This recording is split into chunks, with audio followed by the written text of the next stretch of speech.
Non veg, veg biryani pulao ఏ రెసిపీలోకైనా పర్ఫెక్ట్‌గా సెట్ అయ్యే ఈ హోమ్‌మేడ్ గరం మసాలాని ఎలా ప్రిపేర్ చేసుకోవాలో ఈరోజు వీడియోలో చూద్దాం. ముందుగా స్టవ్ ఆన్ చేసి ఒక పాన్ పెట్టుకొని అందులో 1 కప్ వరకు ధనియాలు యాడ్ చేసుకోవాలి.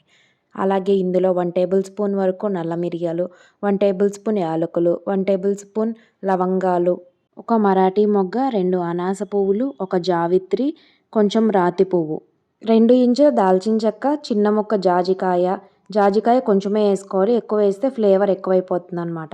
అలాగే 1 టేబుల్ స్పూన్ షాజీరా, 1 టేబుల్ స్పూన్ జీలకర్ర, చిన్నగా కట్ చేసుకున్న బిర్యానీ ఆకులు, 3 ఎండుమిర్చి వేసి లో ఫ్లేమ్లో 5 మినిట్స్ వరకు వేయించుకోవాలి. ఇలా మంచిగా వేగిన తర్వాత స్టవ్ ఆఫ్ చేసి వీటిని పూర్తిగా చల్లారనివ్వాలి. పూర్తిగా చల్లారిన తర్వాత ఒక మిక్సర్ జార్లోకి తీసుకొని వీటన్నిటిని ఫైన్ పౌడర్ లాగా చేసుకోవాలన్నమాట. ఇలా పౌడర్ లాగా చేసుకున్న ఈ గరం మసాలాని ఎయిర్ టైట్ బాక్స్లో పెట్టుకొని 3 to 4 మంత్స్ వరకు స్టోర్ చేసుకోవచ్చు. ఒక్కసారి మీరు ఈ గరం మసాలా ప్రిపేర్ చేసి కర్రీస్ చేయండి, ఇల్లంతా గుమగుమలాడిపోతుంది. రెసిపీ నచ్చితే లైక్ చేయండి. అలాగే ఇలాంటి మరిన్ని రెసిపీస్ కోసం మన ఛానల్ సబ్స్క్రైబ్ చేయండి.